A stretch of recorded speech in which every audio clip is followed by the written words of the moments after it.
Good afternoon. It's still Thursday, February 12th. This is the Senate Finance Committee. We are starting voting list number 3. And the first bill is Senate Bill 136, and Amber is going to present collective bargaining, alcohol, tobacco, and cannabis commission police officers. Thank you, Madam Chair. Senate Bill 136 expands the applicability of the state employees collective bargaining law to include the police officers of the Alcohol, Tobacco, and Cannabis Commission. That's all the bill does. You do have a reprint. There's one amendment that simply alters the effective date from October 1 to July 1 to align with the start of the fiscal year. There is no fiscal impact to including them in collective bargaining because until recently, an interpretation allowed them to participate, and then that participation was foreclosed. So this bill just puts us back in line. I need a second. Second. As amended. We have a motion as amended and a second. Senator Ellis. All in favor of Senate Bill 136? I think it's going to be. It's unanimous. Okay, it's unanimous. Okay. In law enforcement. You want to keep going, Amber? Yes, Madam Chair. The next bill on your list should be Senate Bill 154, which generally adopts the 2022 Uniform Commercial Code amendments governing controllable electronic records, such as bitcoins and non-fungible tokens, by establishing a new title within the Maryland Uniform Commercial Code. The bill also provides that if a conflict arises between the bill and Title IX of the Commercial Law Article, Title IX will govern, and a transaction subject to the bill is also subject to all other applicable state laws. There are no amendments. I need a motion favorable. Senator Mouts, who's second? Senator Reedy, second. All in favor of Senate Bill 154? It's unanimous vote. Thank you. The next bill is Senate Bill 233. You do have a reprint that you can look at, but what it will show is that Senate Bill 233 has been amended to be identical to Senate Bill 1021 of 2025 as it passed this committee unanimously and the Senate unanimously last session. Generally, the bill prohibits a registered cemeterian, permit holder, or an exempt cemetery owner from selling or transferring a cemetery in whole or in part to another person without the approval of the director of the Office of Cemetery Oversight. The bill also establishes requirements that must be met before the director can approve the sale or transfer of a cemetery for a non-cemetery purpose, exempts a religious organization from certain bill requirements, and authorizes a party who disputes a decision of the director to bring an action in court under the Maryland rules, and authorizes a state, county, or municipality to acquire an abandoned cemetery for specified purposes. Amendment 1 on the bill, or all the amendments on your reprint start at page 10 of the bill. Mostly, there's a number of technical amendments, including adding Senator Jackson, who sponsored SB 1021 last year, as a sponsor to the bill, along with the original sponsor. And then, starting at page 10, the bill becomes as I described, which is just the text of Senate Bill 1021 from last year. So, Amber, if I remember correctly, the original bill, it was going to have to go to the courts to make a decision, and this will be much quicker because it's going to go to the This department. gives the authority to the director of the Office of Cemetery Oversight to make those determinations. There is still a process that is retained where if there's a dispute over what the director decides, the court can make a final determination, but this gives it a more administrative process first to make it a little bit quicker. And this language that you amended onto the bill was language that we passed last year from the Senate. It's identical to language that this committee and the full body of the Senate passed last year. That our own Senator Jackson proposed last year, so. Yes, and Do I have had a motion amendments then. for Senate Bill 233 as amended? Not at all. And it does reflect the amendment that you worked out last year. He worked it real hard, but I don't know why I didn't get it last year in the House. I'd like to be a co-sponsor. Sure. It's a good bill, good consumer protection. All right, so any other co-sponsors for Senate Bill 233? Senator Lamb. Senator Guile. Senator Ellis. Now I want to get up. It's a good bill. Something needs to happen. Texas community. All right, so now I need a motion on the amended bill with co-sponsors added. Do I have a motion? Senator Reedy, do I have a second? Senator Lamb. Reedy and Lamb. All in favor of Senate Bill 233 as amended? It's a unanimous vote. Thank you.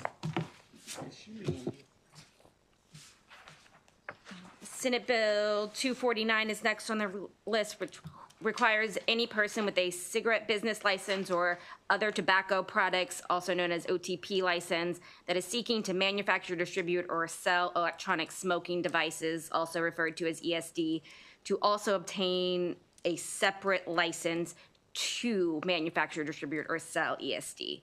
An applicant for a license to act as an ESD retailer or vape shop vendor is exempt from paying an additional license fee if the applicant already holds a cigarette business license or an OTP license.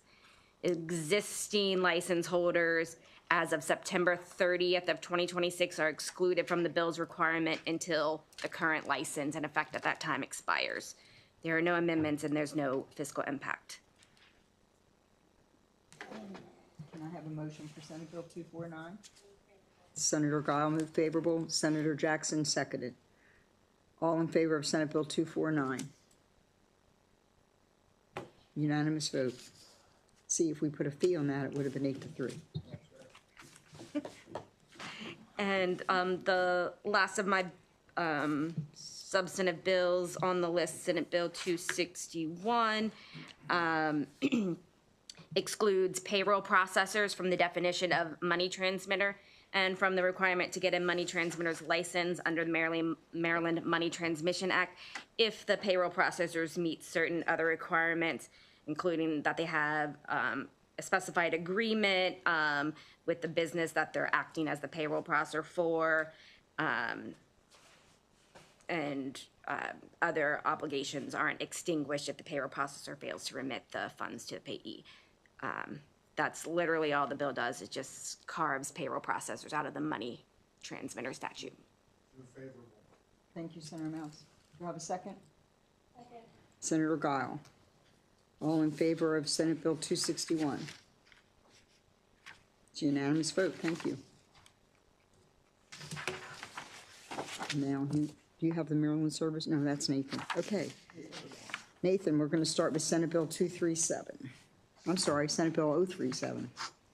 Correct, yes. Senate Bill 37, for which you have a reprint, defines the term direct threat for purposes of disqualifying a program participant from participating in the Maryland Children's Service Animal Program, the Maryland Veterans Service Animal Program, and as amended and shown on page 3 of the reprint, the Maryland Disability Service Animal Program. And so specifically, the bill incorporates the federal definition under the Americans with Disabilities Act, where the term direct threat means a significant risk to the health or safety of others that cannot be eliminated by reasonable accommodation. And so then the bill aligns the circumstances under which a nonprofit training program may disqualify a program recipient across all of these programs. So the amendment applies the bill's changes to the Disability Service Animal Program as I described, and my understanding is that the advocates for this additional program are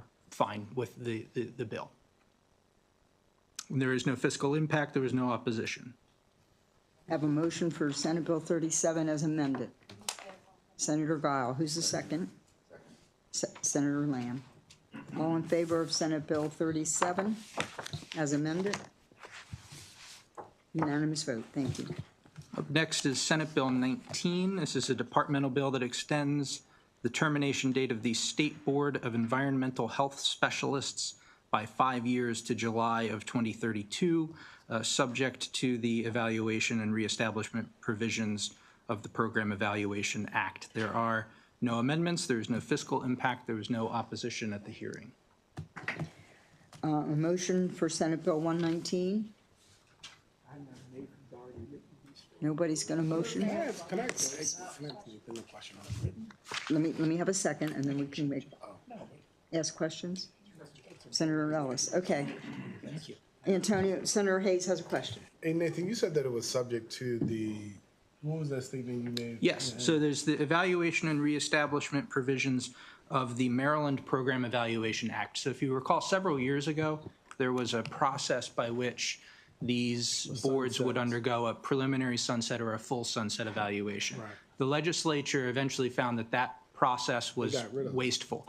And so instead, you stood up the Office of Program Evaluation Okay. and Government Accountability. Correct. And so this is just saying that this board would be subject to an OPEGA evaluation if the executive director of DLS, one of the chairs of the Joint Audit Committee, or the legislature by legislation required that evaluation. Right, so that was my understanding, that we got rid of the evaluations automatically, Correct. that they would only happen if it was requested. Correct. And so why would we have to put it in a bill? This is just the standard by Is which the these. standard language going forward? Yes. Okay, got it. All right, thank you. Thank you, Madam Chair, for that clarity. So we had a motion and a second. All in favor of Senate Bill 119? Unanimous vote. Thank you. Right. Up next is Senate Bill 293, for which you have a reprint. The bill requires each nursing home, assisted living program, and nurse midwife to provide notification if professional liability insurance coverage is not maintained or has lapsed and not been renewed. Each nursing home, assisted living program, and nurse midwife that does not maintain professional liability insurance coverage must post such information in a conspicuous location. There are two main changes. The first is from Senator Jackson, the bill's sponsor, which adds a parenthetical title to the bill. It calls the bill the Niley Rose Lewis Act of 2026.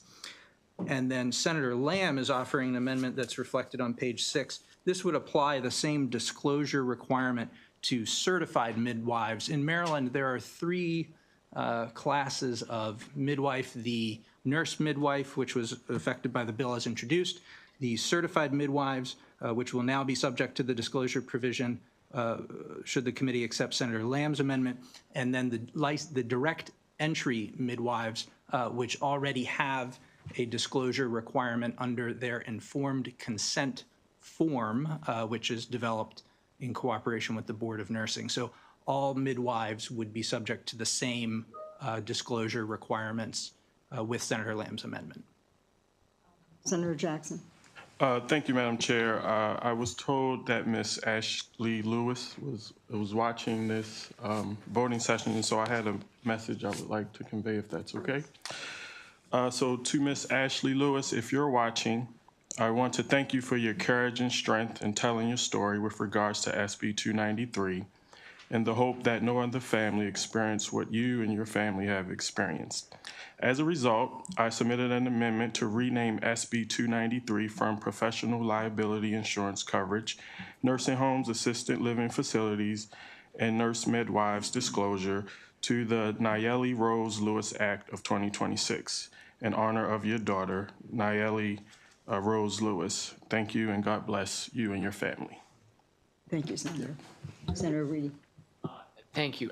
I support the bill. I'm just, why, was it just that it was an oversight to not have, Senator Lamb, was it an oversight that this wasn't in here? Or is it some extra thing that we don't normally do? Or I'm just curious.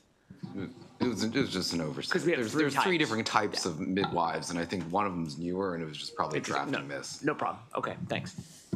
So can I have a motion for Senate Bill 293 as amended? Senator Jackson, do I have a second? Senator Lamb. All in favor of Senate Bill 293? Okay, unanimous. Up next, Senate Bill 419. This bill authorizes an individual registered as a massage therapy practitioner by the State Board of Massage Therapy Examiners to continue to practice under that registration beyond October 31, 2026, which would be the end date under the law as currently written. The bill also alters the education requirements for applicants for a license to practice massage therapy who graduated from an out-of-state program. It also clarifies which entities may accredit a massage therapy curriculum, repeals the requirement that the board follow a hearing provision to impose a $100 penalty for failure to notify the board of a change in name or address, alters reinstatement provisions, and then finally requires licensees or registered practitioners on inactive status to submit to a criminal history records check on reinstatement. There are no amendments, there is no fiscal impact, there was no opposition at the hearing.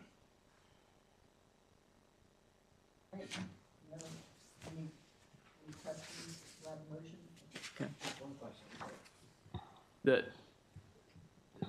part about changing your name, Yes. why would that be a fine? So the law requires that a practitioner, notify the board in writing of any change in the name or address of the licensed massage therapist or registered massage practitioner within 60 days. I suppose that means that the name or address of the therapist or practitioner. So But functionally, it means the name of the business. You don't want people changing the name of the. as I'm reading it now, I suppose it could be either, because if it was Nathan McCurdy's massage business and I legally changed my name, I suppose it would be most relevant to the board so that their license database could reflect. Disciplinary issues or. Yes. I got you. Okay. And no, so, that's fine. I just- under current law, there's a $100 fine for failure to notify, That's but there is a provision that says that you could request a hearing.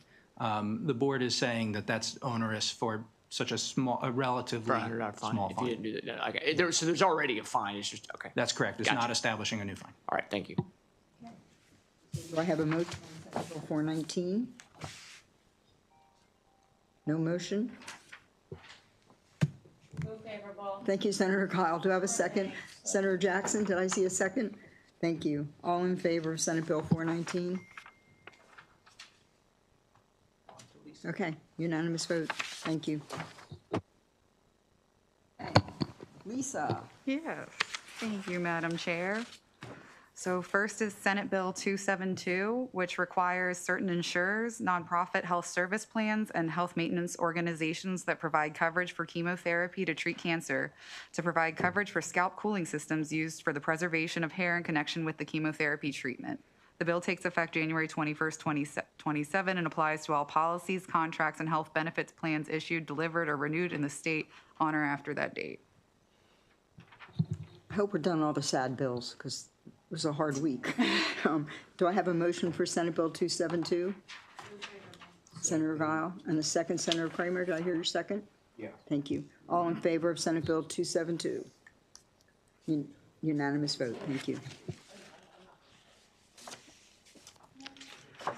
This hopefully isn't a sad bill.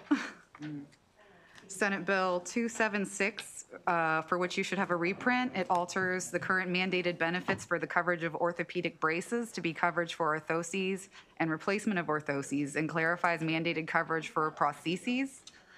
Beginning January 1st, 2027, Medicaid must provide coverage for orthoses as specified. Each insurer, nonprofit health service plan, and health maintenance organization, and Medicaid managed care organization must submit a compliance report by June 30th, 2032. The bill takes effect January 1st, 2027, and applies to all policies, contracts, and health benefits plans issued, delivered, or renewed in the state on or after that date. There is one amendment. It was requested by the Maryland Podiatric Medicine Association, and the stakeholders and the chair are okay with this amendment. It's on page 3 of your reprint, and it alters the definition of orthosis from a device used to treat a neuromuscular or musculoskeletal disorder or acquired condition to be a device used to treat a neuromuscular, musculoskeletal, acquired, or congenital condition. Thank you, Senator. Second. Senator Reedy, all in favor of Senate Bill 276? Thank you. Unanimous vote. Last one. Well, the last one we need to pass. Senator, you're going to miss the very last vote? It's Okay, it's fine. Senate Bill 286 requires the Commissioner of Labor and Industry within the Department of Labor to post a user-friendly searchable database of active elevator inspection certificates on Maryland Labor's website that allows users to search for active certificates by street address, city, and county. Senator Collins, Senator Washington, all in favor of Senate Bill 286. Unanimous vote. Thank you. Okay, so we have, I'll make a motion to move unfavorable. Motion on favor withdrawn for Senate Bill 127, Baltimore County Food Desert Study, and Senate Bill 446, Consumer Protection Sale and Resale of Tickets. Second. And Senator Reedy seconded. All in favor of the motion unfavorable withdrawn for those two bills? That fool doesn't say about the. All in favor? Everybody's here except Senator Washington. Okay, I keep my little cheat sheet in here. I'm gonna give him a good job. That's it. Can I just, for a lot of you don't really see how hard our council works, but I think they're finally finished drafting and reviewing. That ended over the weekend, and so now they can, not that they aren't focusing on our bills, they have been, but they've been doing both, and it's been a really difficult. So we have a really wonderful council. So I just want to thank them for their work for the past month. So thank you all three. Always Tammy.